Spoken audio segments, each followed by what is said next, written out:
राधे राधे।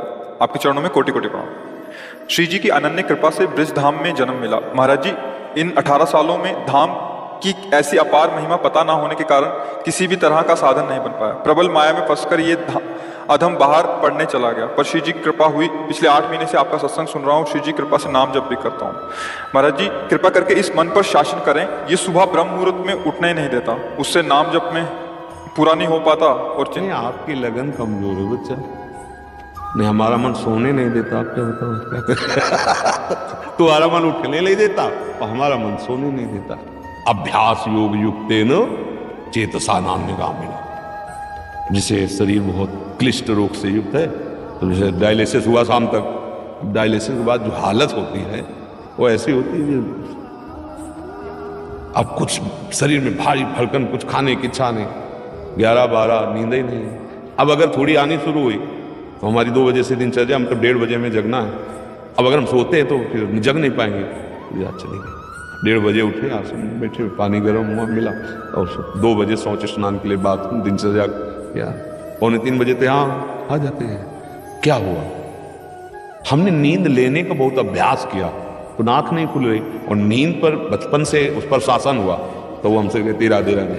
अब उससे कोई परेशानी, थोड़ा तो शरीर है ना प्राकृतिक, पर वैसी परेशानी नहीं होती कि सत्संग छूट गया, भजन छूट गया, अब तो हम विक्षिप्त, ऐसा नहीं होता। तो ऐसे ही आप अभ्यास कीजिए। आजकल तो सुविधा है, अलार्म लगा लीजिए तो आपको जगा देगा, आप जग गए। आप दिनचर्या करिए, कुछ दिन बाद बिना अलार्म के जग जाएंगे। अपने लोगों की ऐसी दिनचर्या थी कि मतलब अगर आप घड़ी से देखो तो 5 मिनट का अंतर है, तो हम नहीं कह सकते ऊपर नीचे, ठीक राइट टाइम अपने आप आंख खुलेगी अपने आप। अब बचपन से अभ्यास रहा है ना, ठीक 2 बजे हमारी दिनचर्या, आज की नहीं, ये 20 वर्ष की।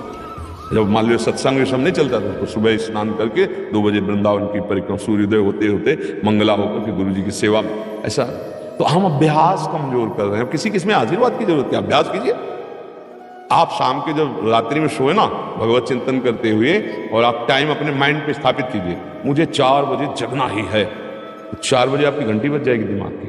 फिर आप करवट लेके सो जाओ, वो आपकी बात अलग है। अगर आप सच्चा संकल्प करेंगे तो आप देखना जग जाएंगे, क्योंकि अंदर ही भगवान बैठे हुए हैं, चेतना है। 4 बजे, और आप 1 साल अभ्यास कर लीजिए 4 बजे, फिर इसके बाद आपको 4 बजे के बाद नींद ही नहीं आएगी, आपको नींद खुल जाएगी। अभ्यास योग युक्ते हैं, ये नींद है, भोजन है। अब जैसे भोजन है, रोज आप आधा कवल बढ़ाते चले जाइए, धीरे धीरे डाइट बहुत अच्छी बढ़ती चली जाएगी, और आप घटाते जाइए तो 1 रोटी 2 रोटी में आपका काम चलने लगेगा। 2 रोटी दाल, थोड़ा सा संयम नियम से चलो, बहुत अल्पाहार करने लगोगे, स्वस्थ शरीर रहेगा। और आप आहार बढ़ाते चलो तो ऐसे लोग भी देखें कि ज्यादा शरीर में वजन नहीं है, पर उतना भोजन उठा जाते हैं। हाँ, रोटी ऐसे ही इतनी, मतलब गिन के नहीं, बीता से ना, हमने देखा है मतलब वैसे। और कोई ऐसी खास शरीर में बल कि भाई बहुत कुंतलों उठा लेते हैं, ऐसा नहीं। अभ्यास तो भोजन का अभ्यास, भोग का अभ्यास, नींद का अभ्यास। गलत कर लिया तो गलत, अच्छा कर लिया तो अच्छा। अब जैसे संयम, ब्रह्मचर्य, वर्षों, स्वप्न दोष भी नहीं होगा। आपने आदत बिगाड़ ली तो अब ना करो तो भी आपका ब्रह्मचर्य नहीं रहेगा। अभ्यास, हम गलत अभ्यास कर रहे हैं तो हम परिणाम में दुखी होंगे, परिणाम में हम नीचे गिरेंगे। अच्छी अभ्यास करें। उचित नींद, अब जैसे बालक को 6 घंटा आपको सोना ही है, 24 घंटे में 6 घंटे आपके नींद के लिए पर्याप्त है। साधक के लिए 4 घंटे, बहुत शिथिल तो 5 घंटे, अच्छे साधक के लिए 3 घंटे। 3 घंटे में 24 घंटे की खुराक बिल्कुल फिट हो जाएगी इंद्रियों में। अब जो 12-12 घंटे सोते हैं उनको क्या बताएं। अब कुछ ऐसे कि खाए पिए सोए, अगर दिन भर ना बोलो तो सोते ही रहे। अभ्यास है, आप सोने का अभ्यास कर लो तो उसका अभ्यास हो जाएगा। अभ्यास है बच्चा, अभ्यास ठीक कर लो तो आपकी दिनचर्या ठीक हो जाएगी। ऐसा मर्जी इसी विषय को और एक तो प्रश्न आते हैं कि जो रात को लेट नौकरी से आते हैं, फिर महाराज जी वो सुबह थोड़ा सा लेट उठ सकते हैं महाराज जी? कई बजे तक रात में? जैसे रात को 11-12 बज गए नौकरी से खाने पीने में, फिर सुबह 2 बजे तक ड्यूटी है नहीं बात। अच्छा, मैं 12 बजे से 2 रात को नाइट शिफ्ट हो गई तो महाराज जी इनके लिए तो अलग विधान हो गया महाराज जी। ये मतलब ब्रह्म मुहूर्त में उठे बच्चे। हाँ, अब जैसे रात्रि में ड्यूटी करते हो तो 6 घंटे तो सोना ही पड़ेगा, क्योंकि शरीर जो श्रम युक्त है। तो अब उसको फिर दिन में तो छुट्टी होती होगी, मतलब उसको समय तो ऐसा थोड़ी होता हो कि साधारण दिनचर्या वाली ड्यूटी में फिर जाना, ऐसा तो नहीं होता होगा। रात वाली ड्यूटी के लिए मतलब दिन वाला तो फुर्सत होगी, होता होगा ऐसा। हम तो कभी की नहीं तो हमें पता है।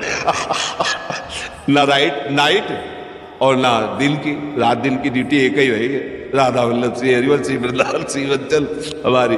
तो 6 घंटे सोने के लिए भी दान जैसे है। तो अगर आपको पैसा कमाने की इच्छा हो तो उसके बाद भी ओवर टाइम कर सकते हैं, आप ड्यूटी कर सकते हैं ना। 2 बजे जगने के बाद आप सोचोगे यार 2 घंटे अगर और हम कर लेते हैं तो इतना मिल जाता है। तो अगर ऐसा ओवर टाइम भजन के लिए हो जाए तो लाभ मिल जाए। अब आप 6 घंटे सोने के निकाल लो। अगर आपको ऐसा लगता है 2 बजे आए, अपना जो दिनचर्या सो गए, फिर जब जगो भजन, वो आपके लिए प्रातः काल वही हुआ जब उठ के भजन करें। जब वही जागे तभी समझ लो प्रातः काल है। फिर आप वही दिनचर्या करो जो प्रातःकालीन दिनचर्या चाहिए। हाँ जी, अगर 8 से 2 तक ड्यूटी है रात को, तो हम आपकी कृपा से नाम जप नाम जप नाम जप एक भी क्षण इसमें जाने देते हैं। हाँ ठीक है, सोते हैं स्वप्न में भी हमें सिर्फ कीर्तन ही दिखाई देता है, और जब उठते हैं तो बहुत ऊंची स्थिति है ऐसी तो। स्वप्न में और जागृत में हर समय प्रभु का चिंतन चलने लगे, बहुत ऊंची स्थिति है। पर मनीराम को देखते रहना, बहुत कलाबाज हैं, बहुत कलाकार हैं। कभी कभी हमको सिद्ध अनुभव करा करके वो ऐसी जगह खड़ा कर देते हैं जहां लगता है कि यार तुम बहुत धोखे में डाल दिए हमें, ऐसा लगता है। अपने लोग क्या है ना कि इसके साथ बहुत खेल करे हैं, युद्ध, तो इसकी हर हरकत को पता है। जिस समय बच्चा ऐसी स्थिति आ जाएगी कि आप जो बोले ना, जैसे जब स्थिति आ जाएगी तो आप बच्चा बोल नहीं पाओगे ये बात। जैसे करोड़ रुपया तुम्हारी जेब में रखे हो, एक हाथ चुपचाप ऐसे रहेगा, और कोई कहेगा क्या बात है, कुछ नहीं, वो खुजला रहा था इसलिए ऐसे कर। आप ये नहीं बता सकते कि 1 करोड़ यहां है। अगर नाम जब चलने लगा, ऐसी स्थिति आने लगी, तो इतना आप भयभीत हो जाएंगे बताने में, आप कह नहीं पाएंगे। और आपको ये अनुभव होगा कि जैसे भजन होना चाहिए हो नहीं रहा। प्रभु मुझ नीच पर कब ऐसी कृपा होगी कि मेरा ऐसा भजन हो जाए। अभी क्या है, कृपा से हो रहा है, वो अहंकार में स्वीकृति हो रही, इसलिए टिकाऊ बात नहीं बच्चा।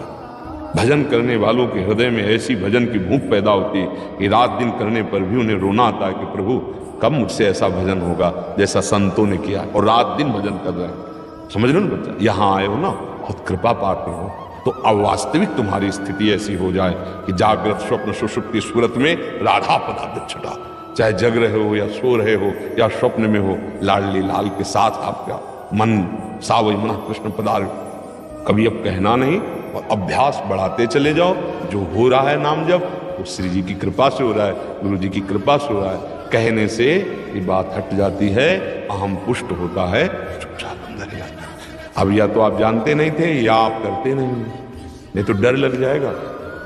अपनी कोई चेक किसी को दिखाएगा, पैसा दिखाएगा, हीरा जवाहरात दिखाएगा क्या? तिजोरी में बंद किया जाता है लॉकर में, एक चाबी वहां और एक चाबी गुरु जी के पास, एक चाबी आपके पास। केवल गुरुजी और आप मिलकर बात कर सकते हो उस लॉकर की चाबी को, तो समझ रहे हो? अपने गुरु से केवल पर्सनल, घर गृहस्थी परिवार नहीं, बैंक में एक चाबी आपके पास, लॉकर को होता है ना, दोनों मिला के, मतलब केवल सदगुरु और आप, फिर अपने अनुभव, फिर वो आपको कभी व्यक्त कर देंगे तो फिर वो अंतर ध्यान हो जाएंगे, साधन में बाधा पड़ जाएगी। बहुत कृपा पात्र हो, चल रहे हो, आगे और बढ़ो, और गुप्त रखो अंदर के बाद, और 6 घंटे विश्राम सोने के करके फिर पाठ भजन जो भी जैसी दिनचर्या हो घर गृहस्थी की, वो भी भजन है। जैसे अपने लोग कभी कभी कड़वी बोल देते ना, खिलाफत की बात, ये थोड़ा एक आता है सुदर्शन चूर्ण है, बहुत कड़वा होता है, पर वो बुखार को जड़ से नष्ट करता है। तो अब सचिव वैद्य गुरु 3 जो प्री बोले भयास, राज धर्म तन 3 कर होई बेगही नाश। अगर सदगुरु मुझ पर ही बातें करने लगे तो बिगड़ जाएगा मामला। वैद्य अगर मरीज के अधीन हो गया तो कभी नहीं ठीक होगा। राजा को अगर मंत्री मुझ पर मिल गए सलाह देने वाले तो राज्य नष्ट हो जाता है। इसलिए जैसे अपने लोग हैं ना, तो आप हमारे मित्र हैं, आप हमारे बच्चे हैं, आप हमारी आत्मा हैं, जैसे भी भाव से, व्यवहारिक भाव से भी, परमार्थिक भाव से, आपको वास्तविक मार्ग मिल जाए, आप वास्तविक सुख में पहुंचे। इसलिए हो सकता है कि कभी आपके प्रतिकूल कठोर वचन, नाटक कर रहे, आप सच्चे चल रहे हो, आप सोचोगे मैं तो जप रहा हूं, महाराज जी डांट क्यों रहे, नाटक। जो आपका अहम जाल बिछाना चाहता, खत्म है, कुछ नहीं, मैं बड़ा भजनानंद, चुप बैठ, खत्म। अब वो सुरक्षित हो गया, जो था माल वो पूरा सुरक्षित हो गया, कोई नहीं लूट सकता।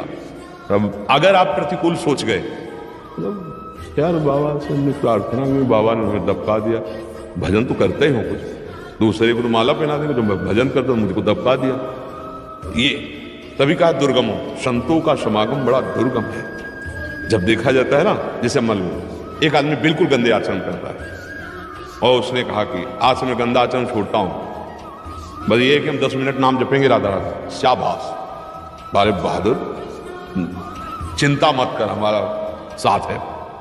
10 मिनट, अब आप 6 घंटा जप रहे हैं, अच्छे आचरण कर रहे हैं, अब आपसे नजर टेढ़ी करके बात करेंगे, आपको लगेगा यार वो शराब भी पीता था, मांस भी खाता, आज बात करो, 10 मिनट की शाबाश बोल दी और 6 घंटे जब करते फिर भी हमारे, क्योंकि अभी 24 घंटे पूरे कराने हैं आपसे, फिर पूरा जीवन आपका भगवत स्वरूप बनाना है। जैसे लड़का कोई नया है ना और बस स्कूल में वैसे गोली खींचे, ऐसे डंडा बना दे, तो टीचर क्या कहता है, वाह शाबाश शाबाश बहुत अच्छा, अगर साल भर उतना ही करता रहे तो छड़ी लेकर वही गोली डंडा वही, आगे बढ़, का खा गा घा गंगा, अभी तो ज्ञा तक पहुंचना है। ऐसे जब संत समागम में कभी उनका कड़ुआ वचन, उनकी डांट लगे तो अंदर से सोचना चाहिए भगवान हम पर बड़े कृपा है, हमारी रक्षा कर रहे हैं, वो हमें अपना मानते हैं। डांट किसको लगाई जाती है, जिसे प्यार किया जाता है, हमारे ऊपर बड़ी कृपा है कि संत जन हमें अपना बच्चा मानते हैं, अपना मानते हैं और डांट लगाते ना कभी प्रतिकूल बात, क्योंकि